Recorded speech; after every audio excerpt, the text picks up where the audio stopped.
ഒരു തീപാറും ചർച്ച തന്നെ വൈകിട്ട് 4 മണിക്ക് നമുക്ക് പ്രതീക്ഷിക്കാമെന്ന് തോന്നുന്നു. ഒപ്പം മണ്ഡലത്തിൽ പൊതുവായി കാണാൻ കഴിയുന്ന പ്രചാരണത്തിൻ്റെ കാഴ്ചകൾ, ഈ നേതാക്കളുടെയൊക്കെ പ്രതികരണങ്ങളൊക്കെ എങ്ങനെയുണ്ട് ഹാഷ്മി?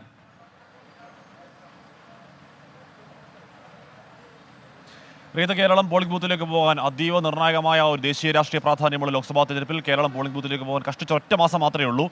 നേരത്തെ റീത്ത് പറയുന്നത് പോലെ ഒരു തീപാറും ചർച്ച തന്നെ പ്രതീക്ഷിക്കാം. കാരണം അത്രത്തോളം തീപാറും ചർച്ചകൾ അതല്ലെങ്കിൽ തന്നെ ഇപ്പോൾ ക്യാമറയ്ക്ക് മുന്നിൽ അല്ലെങ്കിൽ തന്നെ ഈ മണ്ഡലത്തിൽ അങ്ങോളം ഇങ്ങോളം നടന്നുകൊണ്ടിരിക്കുന്നു. കാര്യം നമുക്കറിയാം, ഇങ്ങോട്ടേക്ക് വടക്കോട്ടേക്കൊക്കെ കുറച്ചുകൂടി രാഷ്ട്രീയത്തെ സജീവമായി രാഷ്ട്രീയം ശ്വസിക്കുന്ന മനുഷ്യരാണെന്ന് കൃത്യമായി തന്നെ പറയാം. അപ്പോൾ നമ്മൾ കാണുന്നവർ കേൾക്കുന്നവർക്ക് ഒറ്റ നോട്ടത്തിൽ തന്നെ എന്താണ് ട്രെൻഡ്, ആര് ജയിക്കുമെന്നാണ് നിങ്ങളുടെ അറിവെന്നാണ് ആദ്യ ചോദ്യം നമ്മളോട് ചോദിക്കുന്നത്. അതിനുശേഷമേ ഭക്ഷണം കഴിച്ചോ മറ്റു ചോദ്യങ്ങളൊക്കെ ബാക്കി വിശേഷങ്ങൾ അതിന് ശേഷം മാത്രമേ ഉള്ളൂ. അപ്പോൾ അത്രത്തോളം ഇൻവോൾവായി നിൽക്കുന്നു ആൾക്കാർ. അപ്പോൾ സ്വാഭാവികമായും ആ ഇൻവോൾവ്മെൻറ്റ് നമ്മുടെ ചർച്ചയിലും പ്രതീക്ഷിക്കാം. നമുക്കറിയാം, നമ്മൾ കഷ്ടിച്ചൊറ്റ മാസം മാത്രം ബാക്കി നിൽക്കെ നമ്മൾ കേരളത്തിൻ്റെ വടക്കേ അറ്റത്തും തുടങ്ങുകയാണ്. നമ്മുടെ തെരഞ്ഞെടുപ്പ് വേണ്ടി കാഞ്ഞങ്ങാട് പുതിയ ബസ് സ്റ്റാൻഡ് പരിസരത്ത് എത്തിയിട്ടുണ്ട്. അപ്പോൾ ഇതാണ് നമ്മുടെ വെന്യൂ, അലാമിപ്പള്ളി എന്നുള്ളതാണ് ഈ സ്ഥലത്തിൻ്റെ പേര്. അപ്പോൾ കാഞ്ഞങ്ങാട് പുതിയ ബസ് സ്റ്റാൻഡിൽ നിന്നും നമ്മൾ തുടങ്ങുന്നു ഇന്ന് വൈകിട്ട്. അപ്പോൾ പ്രിയപ്പെട്ട പ്രേക്ഷകരെയൊക്കെ ഇങ്ങോട്ടേക്ക് ക്ഷണിക്കുകയാണ്. അവരുടെ നിലപാടുകൾ പറഞ്ഞ് അഭിപ്രായങ്ങൾ പറഞ്ഞ് ഇങ്ങോട്ടേക്ക് ക്ഷണിക്കുകയാണ്.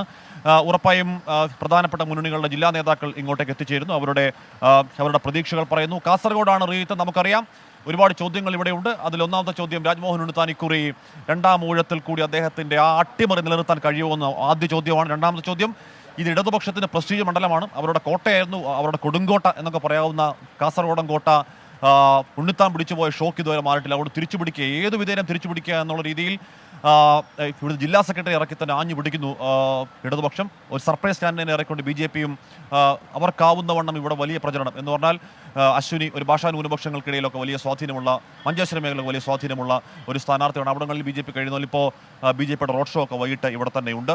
അങ്ങനെ പ്രചരണം അതിൻ്റെ അങ്ങ് കൊടിവാറിക്കൊണ്ടിരിക്കുകയാണ്. 3 മുന്നണികൾക്കും ഇത് അഭിമാന പ്രശ്നമാണ്. പ്രത്യേകിച്ച് LDFനും UDFനും മണ്ഡലം വിട്ടുകൊടുക്കാൻ തീരെ മനസ്സില്ല. LDFന് ഒരിക്കൽ ഒരു വൺ ടൈം മിസ്റ്റേക്ക് സംഭവിച്ചു എന്നുള്ളതാണ് നമ്മൾ സംസാരിക്കുന്ന LDF CPM നേതാക്കൾ പറയുന്നത്.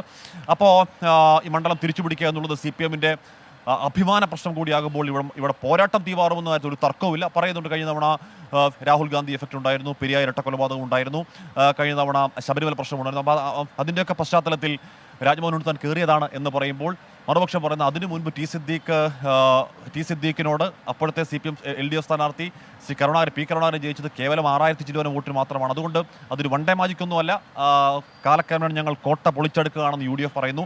അപ്പോൾ പൊളിഞ്ഞടങ്ങുമോ, കോട്ട നിലനിർത്തുമോ എന്നൊക്കെയുള്ള ചോദ്യങ്ങൾ ഇവിടെ വരുന്നു. സ്വാഭാവികമായും നമ്മുടെ വൈകിട്ടത്തെ ചർച്ചയിൽ ഈ പ്രതീക്ഷകളുടെ നിരാശകളുടെ ഒക്കെ പ്രതിഫലനം കാണാൻ കഴിയും. ഒപ്പം ഒരുപിടി വികസന പ്രശ്നങ്ങൾ കാസർഗോഡ് അതൊക്കെ ചർച്ചയാകും എന്നുള്ള ഉറപ്പാണ്.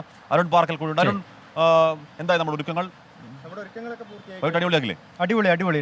എന്തായാലും ജില്ലാ നേതാക്കളാണ് പ്രധാനമായും, ഈ ജില്ലയിലെ തന്നെ 3 പാർട്ടികളുടെയും ജില്ലാ നേതാക്കളാണ് പ്രധാനമായും ഇവിടെ പങ്കെടുക്കുന്നത്.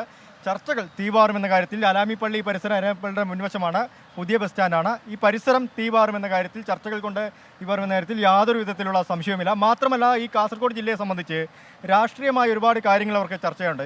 ഒരു തരത്തിലും വികസനങ്ങൾ എത്തിപ്പെടാത്ത ഒരു പ്രദേശമാണ് കാസർഗോഡ്. കേരളത്തിൻ്റെ ഒരു വടക്കേ അറ്റം. ഈ പ്രദേശത്തേക്ക് ആരും തിരിഞ്ഞു നോക്കുന്നില്ല എന്ന് നാട്ടുകാരുൾപ്പെടെ, അതായത് നമ്മൾ പല സ്ഥലങ്ങളിലും പോകുമ്പോൾ അവർക്ക് ആ പരാതിയുണ്ട്. പലരും ഇന്ന് രാവിലെ മുതൽ തന്നെ നമ്മളെ വിളിക്കുന്നു, ബന്ധപ്പെടുന്നു, എപ്പോഴാണ് നിങ്ങളുടെ ചർച്ച, കാര്യങ്ങളൊക്കെ തന്നെ ചോദിക്കുന്നു. അപ്പോൾ പല ആളുകളും ഒരു 3:45 കൂടി തന്നെ ഈ സ്ഥലത്തേക്ക് എത്തും. അവരുടെ കാര്യങ്ങൾ, അതായത് പ്രാദേശിക വിഷയങ്ങളാണ്.